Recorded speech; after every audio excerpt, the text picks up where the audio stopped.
Good morning, everybody, and welcome to the live interview. We got Sean Everett here. Sean is a local realtor here in Las Vegas, Nevada. He has been a realtor since he was a baby, basically. I look like a baby next to this guy. Hulk on there right next to me. We'll wait a couple seconds, let people get into the group here, get people going and that kind of stuff. But super excited to have Sean here. Sean implemented, changed a lot of structure about what he did in his business. So we're going to talk about that and the fashions about how he's kind of changed his platforms, different activities that he's done. So tell me a little bit about your background. I mean, you've got a really cool story actually about how things so I started real estate in 2008. I didn't have a team, a mentor, anything like that. Just kind of wanted to run off and do my own thing, right? And of course, you know, I was like 19, so I knew everything. That's kind of what the the mindset was at that time. But I started out working with investors. We were flipping houses like crazy. Since I was like 8 years old, that's actually what my dad did. So I was trashing houses out when I was young and kind of was around the real estate world for quite some time. But all that kind of changed when I was about 15, roughly right in there. I started an auto detailing business when I was 16 and just entrepreneur, you know, just really wanted to do my own thing. Started to work on my real estate license when I was about 18, got my license when I was 19. And at that time, I was actually a structural iron worker down on the strip working on the high rises. I was actually a welder. And it was one of those things where I wanted to, you know, it was my first real job. Other than that, I've always had my own businesses and things like that. Well, I was getting ready with real estate and kind of getting things rocking and rolling with that.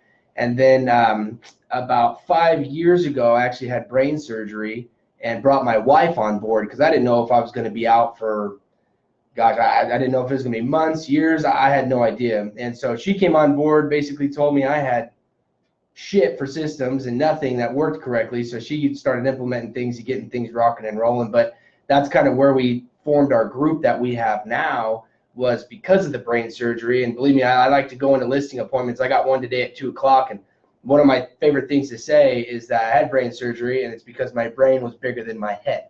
So it's my favorite thing to say, because then it's like, well, they can't see I'm not smart, right? But yeah, I had my GED in like 10th grade. I didn't finish school. Just one of those things where I like to grind it out. I like to make things happen and just rocking and rolling. Now we got a team of 10 agents, and we're always on the top of the list for the company every year. So that's exciting. So now you were the ads guy, man. You were I met Sean in a class, right? And I immediately, you know, it's almost like you put out that, like you're wearing a bright pink shirt. The guy had a 10X hat on. So I said immediately, I go, man, this is the guy that I know I've got to try to win. I don't know how it's going to be in class, like if he's going to try to battle me, because you always get those kind of things. And he just sat there and just kind of was like, all right, this is completely not what I thought it was going to be. He thought it was going to be like ClickFunnels, building out all the different, you know, platforms and all the stuff, which he, you know, had a really good idea how to do it. He's a master at the ClickFunnels, but you were spending thousands and thousands of dollars a month. Oh yeah, on ad spend. At least $3-4 grand. I mean, that was a regular month.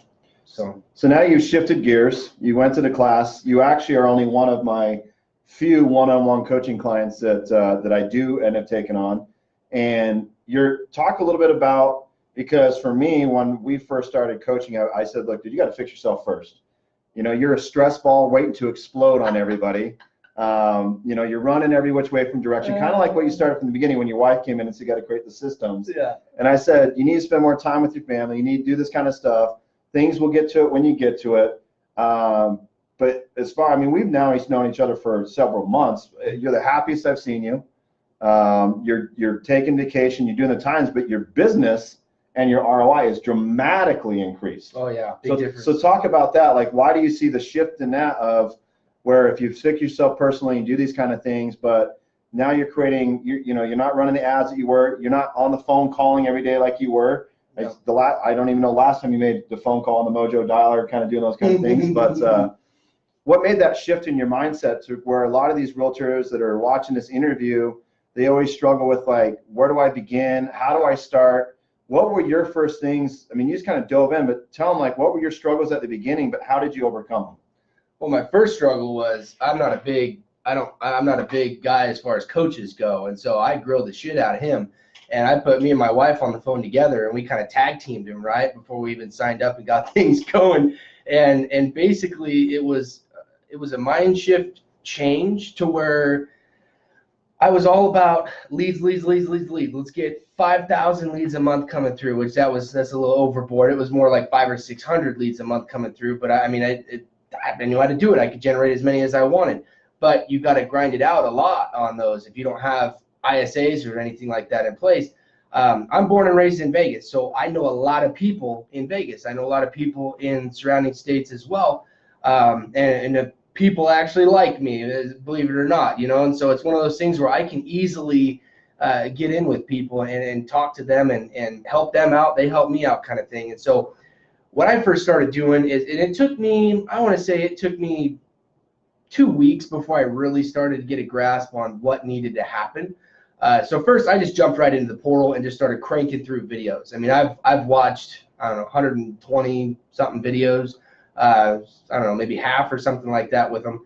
But I went through all the Facebook stuff. There was actually 3 that he told me to do right off the bat. Changing your Facebook algorithms. That was the first thing I did. Hit up Skyler and had him knock out all my bad people. So I literally, we were getting ready to have a baby, and we're sitting in the hospital, and I'm sitting there and I'm deleting all the people that weren't friends with me or were friends with me but weren't engaging, right? And so that's just, my mindset is literally work 24/7, and I've slowed that down a lot, but it's still always kind of running with new ideas and things like that. But that was the first thing I did, and then I just started being religious about posting every single day. And I don't incorporate as much work stuff. I do a lot more of family stuff, me personally, just different things like that. But I put in the description as far as like, doing this in between appointments or things like that, or I'll have my son come to the office, do a quick thing with him or something, hey, stop him by the office, like kind of ninja style as far as being able to let people know that I am in real estate, even though they already know. I mean, I've been doing it for a little over 10 years now. But religious every single day about the posting. And I want to say, man, for the first couple of weeks, I was like, yeah, I don't know about this, not really too sure. And then the referrals just started kind of clicking. I'm getting messages from people saying, hey, I got somebody that wants to come in and take a look or come and talk to you. I mean, I got 4 different clients that I'm working with just today, just appointments right after this. I picked up 7 referrals in the last 30 days. Shrank my ad spend from this to like that, just to make sure there's still some leads coming in and just to kind of fill in the blank space. Because yeah, you got referrals and you got things coming in, but you still got to fill that gap. I'm a big Grant Cardone guy, and white space on your calendar is the devil, is what he says, right? And so if you got space in between stuff, fill it in with stuff if it's during your work day, you know what I mean? But then I'm not afraid to go out of town and go do stuff with my family. We're going out of town this weekend. I like to go spend time with my family, go do stuff if it's the middle of the day and I'm not freaking out about having to make 25,000 phone calls. I'm gonna go do stuff with the family. That's just kind of how it works. So the mind shift change was insane, and anybody that knows me with just how active I am, I mean, I'm usually 14, 15 hours a day nonstop. That's decreased dramatically just for the fact of I have the leads coming in and people are calling me. I'm not having to hunt them down. So that's my favorite part about it. Yeah, I mean, but it took, so how many people, because you went all the way down to like 200 and something friends, and now you're building it back out. And the thought process was that I always instill in everybody is like, it's not the amount of people, and that's what people always said, like, oh, you got to have 5,000 leads to generate in your systems in your CRM. If you have quality people, even if you have 500 quality people that are on your social media, 10% rules, you should be getting 50 deals a year from that. Even if you only get 25, but we're such in a world of we got to add all these people. But if you have the right people and create the engagement, which you saw, I mean, it took, you getting a shift of how it worked, but then now all of a sudden, you're always telling me, dude, my phone's ringing nonstop with people. They haven't seen your stuff. Now they're seeing your stuff. And talk a little bit about that, about, change your audience, but some of the cool conversations that you had where people haven't seen you in years. Yeah. So I deleted over 200 people. It was probably close to 240 people. And basically what I did with growing up here is I just made a big list of everybody that I went to school with. I even went through my old yearbooks. Everybody I went to elementary, junior high, high school with, I just started going through everything, right? And then I started finding them on Facebook. First I got to stalk them, right, like he says, and make sure if they're even somebody I want to mess with these days, because if they're a nut job, I am not even gonna try. You know what I mean? You don't need that extra stress. But I started hitting people up from elementary school, started messaging with them on Facebook. I got a buyer deal right now. It's $425, closes in like 2 weeks. That was somebody from elementary school. I hadn't talked to them in over 10 years, but because I was engaging with them on Facebook, messaging with them, and kind of just saying, hey, how's the family? What's going on? What's new? Being in their life and taking what's the word I'm looking for here? Taking a note with their life as far as wanting to be a part of their life and see how I can help them out. I mean, that was everything they needed. And so they're moving back down into town, needed a house, you know what I mean? So of course they called me. They know 6, 7, 8 other realtors. I mean, other people that we went to school with. Those are the people that took some of my market share, right? So he knew all these other people, but he came to me because I'm the one that's hitting them up and talking to them on Facebook and engaging with them and checking on the family. And that's kind of how I pushed everything. And that's kind of how I started to do it and started to build that audience back up. And I only got about 500 people, but I mean, 7 referrals from Facebook in the last 90 days, not even 30 days, I think it was. That's insane to me, because I used to run Facebook ads religiously. I was doing that before anybody else was, and I'm not having to hunt these people down. They're literally hitting me up on Messenger. Hey, here's somebody you need to call. Hit them up. Or I got clients putting their other friends in my private group right now too. That's huge right now. Like that's the coolest thing for me. Talk about the private group, because yeah, you made some clerical errors, and that's why we've had that kind of stuff. So. Everybody makes mistakes. It doesn't matter. Like I told him, I'm like, this is how you got to do it. But they forget the steps. You know, everybody makes mistakes. We're human. So he's got his private group. He's doing his first client appreciation. People are going nuts about that. He did the movie theater. He's got a backdrop, got little, prizes and stuff that you're going to give out. You've got raffle donations. So you've really taken the initiative. But that closed private group, the way that you're letting him do it, you really found out that got you a lot of time back. But now you're able to hit your top clients that are going to be the ones that are supporting you. Obviously, you get your insights about what you're doing in there. They're super jazzed about the kind of stuff. But the closed group, talk about like that. So and how did you invite them? Because we had to shift that. Because you just went to the whole invite, and I said, no, you got to send this personal. So tell them about how you got people to transition to come in. Half the stuff that he talks about, I'm like, yeah, whatever, man. I don't need to do it that way. It's fine to do it this way. Literally, what was it? It was this last weekend. Yeah. I literally was like, man, I'm trying to post this listing and I can't figure out why it keeps coming up as like like one of those buy sell trade group kind of things. I'm like, I don't get it. He goes, well, did you format it right? I'm like, of course I formatted it right. Why wouldn't I, right? So then he sends me a screenshot of what it needs to look like. I reformatted it like that and it posts fine, no problem, like immediately. I was like, damn. So I had to give him kudos on that one. I was like, all right, man, I think you know what you're talking about on that stuff, right? But anyway, closed private group. So I just started inviting people, and basically what it came down to is everybody gets notifications all day long on Facebook. They're getting invites to all kinds of stuff. So I told them, I said, hey, man, I've invited all these people. I only got like 20 in there right now. Like, I don't understand what's going on. He's like, well, did you send them through Messenger like I told you to? I said, well, no, I didn't. So I restructured it. I have a private message that goes out in Messenger with a link to the page. Hey, just join the page. I'll accept you right away, no problem. But I post all kinds of stuff in there. I do poll every single month and say, hey, look, these are the 4 giveaways that we're thinking about doing. What do you guys want? And the first one we did, we were just like, hey, $100 Visa gift card, $100 to Dave & Buster's, $100 to Top Golf, just a couple things for $100. Everybody wanted the Visa card. Like the votes were completely ridiculous on that. So we did a raffle. We gave it away. We did it live on the group, because you can go live in the group, right? It's not going to affect your algorithms like it does on your personal page. And everybody loved it. Everybody freaked out. And then everybody was congratulating that person, saying, hey, awesome. I hope we get it for the next time. This month's giveaway, we're actually doing tickets to Springs Preserve, which is almost like a little state park kind of thing that we have here in town. And they have like the dinosaurs and stuff like that for the kids and things. So that's what we're doing. But it was so big for our first client appreciation, and it got so much engagement. Basically what we did, we rented out a movie theater, for Toy Story 4. It's going to be the 25th of this month. We did it on a Tuesday. Everybody gets popcorn and a drink. They all get vouchers for it. We filled it up in just a few days. Literally in like 2 days, it was over. It was like 56% in like 2 days.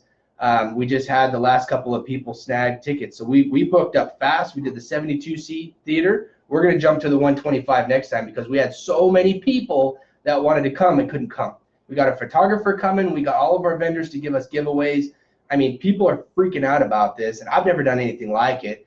He gave me the idea on it and told me exactly how to do it and what needs to happen. So I said, hey, man, I'm not one to just sit on the sidelines and just chill. I jump in as fast and as hard as I can on everything. And this is a game changer. You know, we got this big pop-up. We got a photographer going to be going around, and the giveaways are going to be people tagging other people to bring them into the group, posting stuff on social media for us, right, using their network to then grow our network. And it's just, it makes so much sense, you know, and at first you think about it, you're like, damn, that's a lot of work. It's a lot of stuff you got to do. But once you autopilot it, it's no different than you wake up and you brush your teeth in the morning, right? You wake up and you do a post and you make it make sense. I mean, literally, that's how I think about it. Well, you said the key point.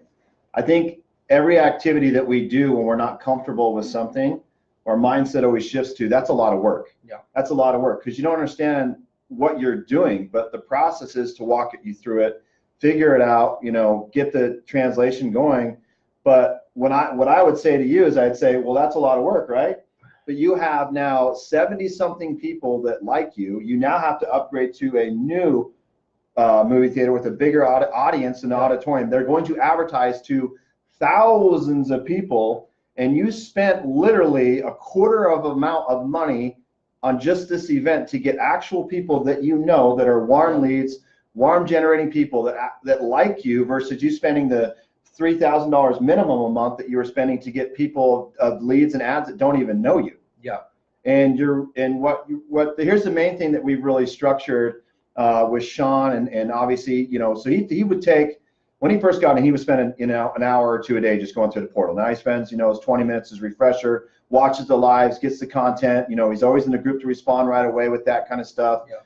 But what he really found is that his ROI is coming better because the referrals that he was losing to other competitors that he'd bought and sold houses with, the way he was touching him was changing. So now getting him in the group, the people on social media engaging with them. He actually does a really cool thing that we talked about with, so if he does the sell, so if he's the listing agent, he's not representing the buyer, talk about what you give the buyers that buy your listing now. Yeah. So I primarily do listings. I do take buyers, but a lot of the buyers go off to my team. I do a lot of listings, and I realized over the years, and this was something else that he hit me up on, and in a nutshell, it was, I'm not doing anything for the people buying that listing. And I've always thought, I'm like, well, they're not my client, right? I don't need to do anything. Well, again, with the mind shift change, right? We got affiliated with Ashley Furniture, and if you guys have an Ashley Furniture where you're at, go hit them up. They do like an ambassador type programs right now. You can get a really nice basket with a bunch of stuff in it from Ashley Furniture, wrapped up real nice, and a $100 gift card for like $55. That's how much you spend for it. All right. So what we do now is the listings. We give a nice photo book to the client and a gift card to go out to dinner or something like that. But we realized everybody wanted to have a memory of their house. So we do that for the listing for the sellers.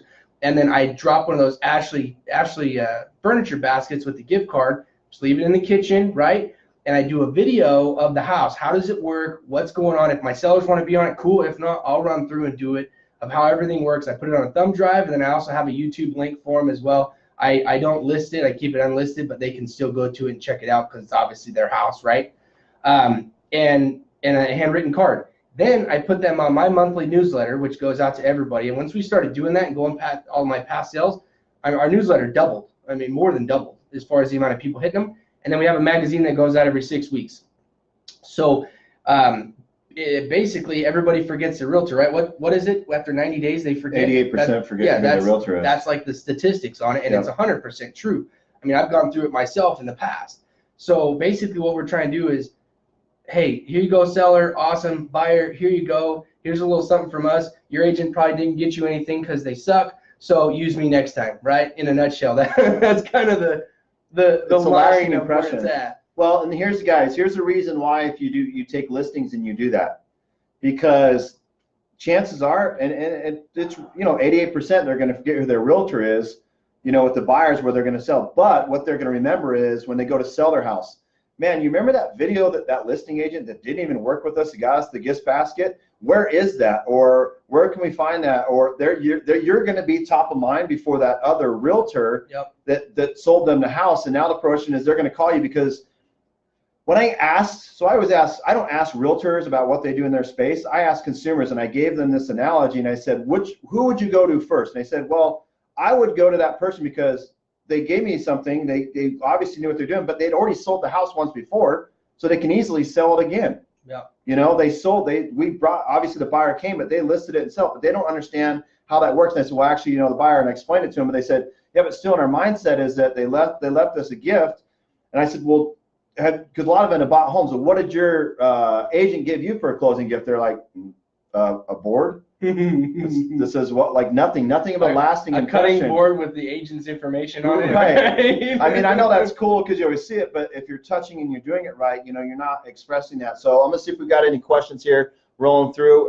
The other thing too is since I've been doing that, we actually got some people going to our movie event that were buyers of our listings because of the newsletter that we sent out telling everybody, hey, join our private group, come and see about our movie premiere that we're doing, text this number for information. Like, we got people that we don't even know, but I know them from a deal, right? But I wasn't their agent, but they're coming to our movie event, which, I mean, if they're coming to the movie event, they're locked up. That's my client now.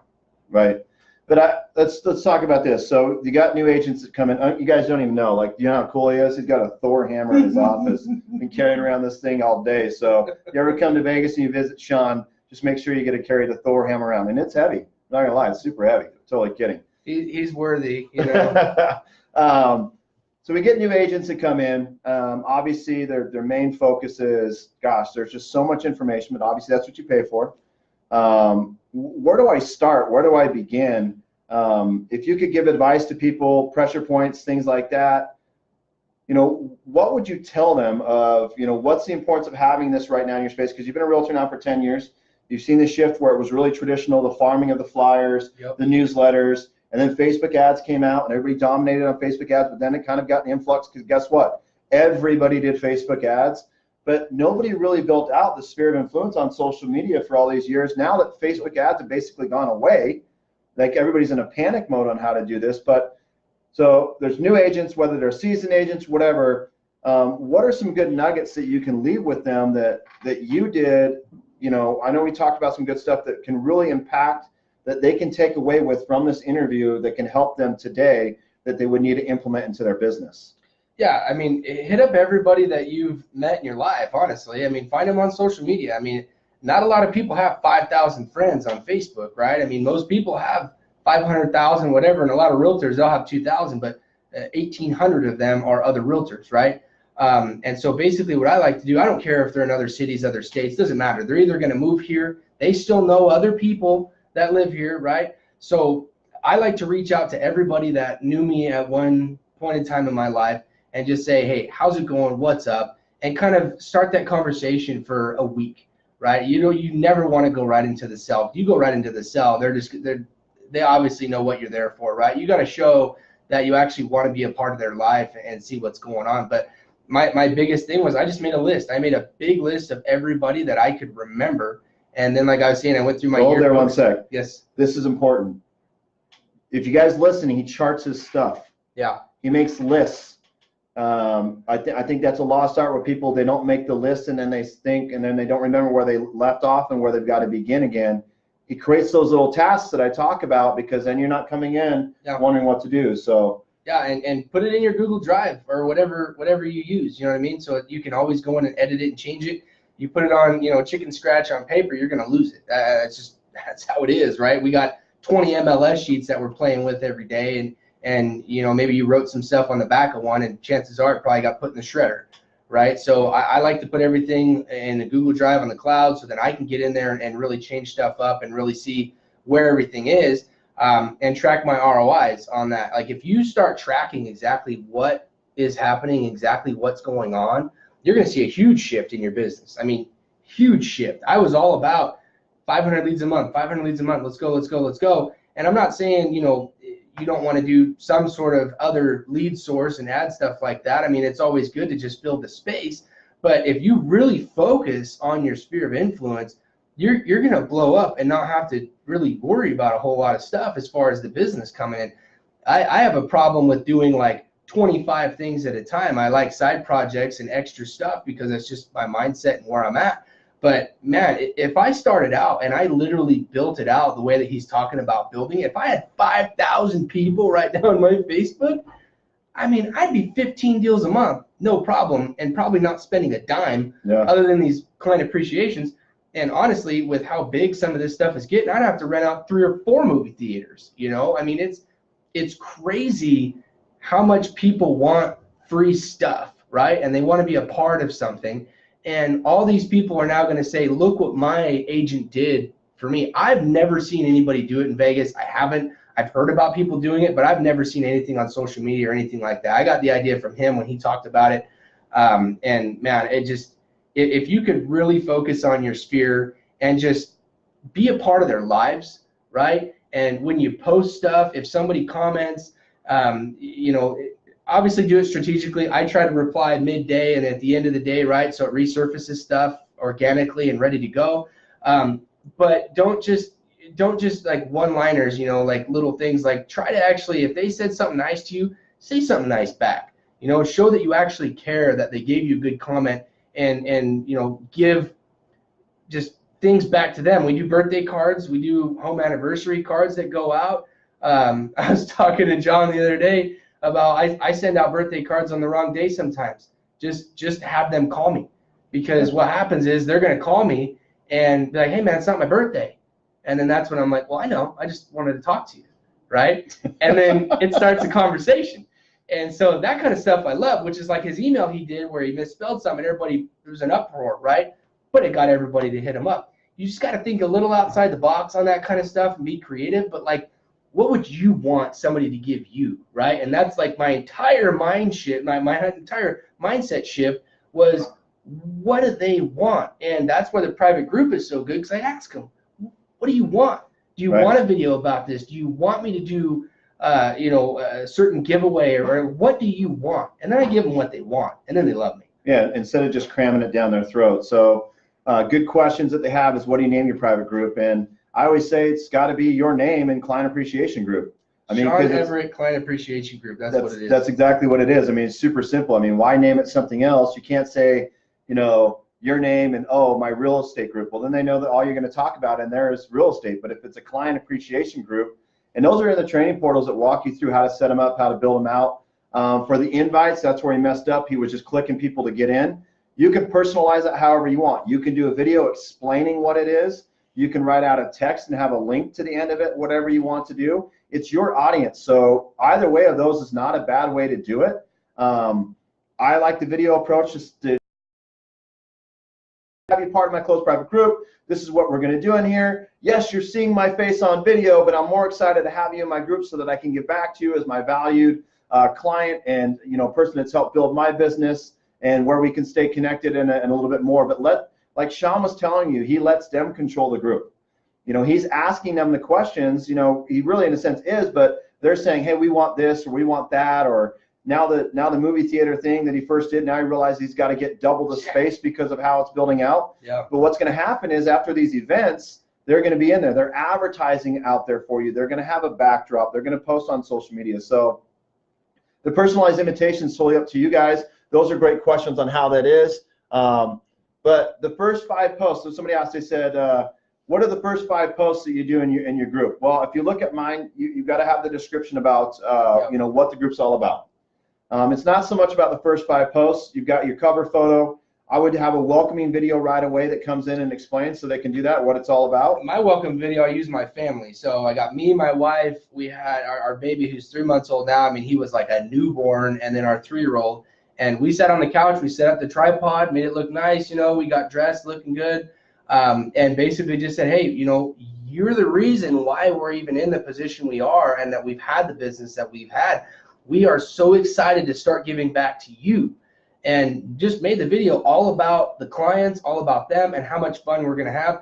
And I mean, we post a couple times a week in the group. We don't overdo it. We don't go crazy with it because they're our clients. They see us on personal anyway, but that's just specific for them, you know. But the video was awesome, and by putting the family in there, it attracted so many more people. It wasn't just me.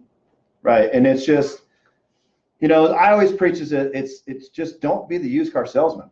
Like, there's no reason a used car salesman of people that are actually wanting to be a part of your life and that kind of stuff. And I think Sean took the right approach of, you know, he went back and got his yearbooks out. And those are people that he knew and he grew up through high school with, and they're here. Why not hit them up and see what they're doing? But don't just immediately where people, you know, it's so funny because I get all these requests all day long to like my business page. But when you look through your timeline, you never see anybody's business page. Yeah. Why don't you just start a connection with me on a personal platform or put me in a group that people can do it? Now, I'm not saying you guys add me all to your groups because I'm not, because I'm only in a couple just because, but for your clients, think about your strategies about what you're trying to build out. And it's not just so much social media, guys. You guys got to have that traditional touch where you're still sending out the birthday cards, you're still sending out the anniversary stuff, you're, you know, maybe the client appreciation things that they're going to be scheduled, because what happens is when you create this anxiety of repetition of things, they're expecting it to happen again. And what we do in our mindset is we say, oh my gosh, we're so busy. What I love about the posts that we get into the group that we've talked about, even Sean, you know, where he said, hey, I was a 14, 16 hour a day guy, grinding all stuff. Then he's going out to lunch with his wife all the time now. He's hanging out with his kids. He's taking them to swimming lessons all the time. They go to the park every night. They're doing all the things. When he was not there, he was grinding, right? And I said, look, man, this is the full purpose of my mission of why I did the coaching company, to help other people. But, you know, take time to get to your family and your business will just blossom. Yeah. And some of the remarks that he's gotten back from people are like, well, you know, I just think it's repetitive to post all the time and stuff. But from my eyes, I feel you're sharing your story. Yeah. And I think a lot of your clients, of the conversations that we've had, is they're like, man, it's so great to see you up to all this stuff. And when they go to listing interviews, they already know what they're buying with Sean. Yeah, he's going to sell you the house, but he's a guy. He's a family guy. He works hard. He does stuff, and he enjoys life. And I think people are more likely to work with like-minded people like that than somebody that's just like, all right, sign here, do this here, do this here, do this here. And then you get to come to all the cool events and stuff like that. Right. You know what I mean? So people, there's an expectation now of just cool stuff that they're going to get to do and things that's going to be fun for them, you know, because like we're lining up events. I mean, we're going to be doing 3 to 4 a year. That's the goal. 3 for sure, but we'd really like to get to 1 a quarter, and kind of mixing it up between movies or a cocktail night, you know, for the adults. You know, maybe something at one of those jump places or something for the kids, you know, different things like that. Like we've talked to the HOA at our place as far as doing like movies in the park and stuff, and bringing a food truck over for shaved ice, you know, because it's freaking hot in Vegas, right? But it's fun though, you know, like the events are fun. It's not something I've ever done. So it's like, yeah, it's more fun. And that's the whole part about this is it's like half the time I'm like, well, what am I going to post today, right? And so then it's almost more fun scrolling through my phone, trying to find a good photo that actually means something and something that people can relate to, you know. And that's been the biggest shift, is having fun. And my wife is like, you know, dude, you're not like overly stressed. I mean, I'm still stressed because I got all these other things going on, but it's not as bad to where like I'm gonna have a freaking heart attack every day. So. Yeah, it's having fun, but it's kind of, here's my philosophy on the client appreciations. Touching people, have the conversations. Like, why did you go back to your 5, 10, 15, 20-year reunion? You wanted to see the people that you met, that you had a relationship with through all these lives. Well, as being in the real estate realm, you just made and helped them do the biggest transaction of their life. Yeah. And what I've always asked people, I said, you're so focused on getting these deals out here in space of people that you have no idea who they are versus the people that have actually worked with you that would build you quicker if you treated them like you're in a relationship. It's kind of like, you know, if you're dating, okay, we're in a relationship with somebody. This is kind of, I have the analogy of when we had our call. I said, imagine this, right? You have a girlfriend, but you never call her, you never go on dates, you never send her anything, but that's how you deal with your past clientele, by just shooting them emails, right? and then expect for them to call you, right? And that's the shift that you have. If you want these relationships where people say, look, I want to be able to be built on referrals, I want to be doing this kind of stuff, well, then why don't you have a relationship with them? You're too busy trying to trace relationships with people that you don't even know versus just building them out correctly. So hopefully you guys took away a lot of nuggets from this today. Sean's an amazing guy. We'll do a follow-up interview with him. He'll be at the PMS retreat that we have coming up in Vegas this year too. So make sure you register for that, because we're going to have a dialogue. We'll have a little bit of panel. We might have got a pool where we do the Q&A. So get here for that. But guys, thank you again. Keep grinding, like Sean said. Just implement things daily within your structure. Doesn't mean you got to go gung ho. Couple things a day, man. Just a little bit every day, more, and before you know it, it's routine. So. Yep. Thank you guys. You guys are amazing. Keep grinding. And Sean, thank you. Yeah, thank you. Have a good one.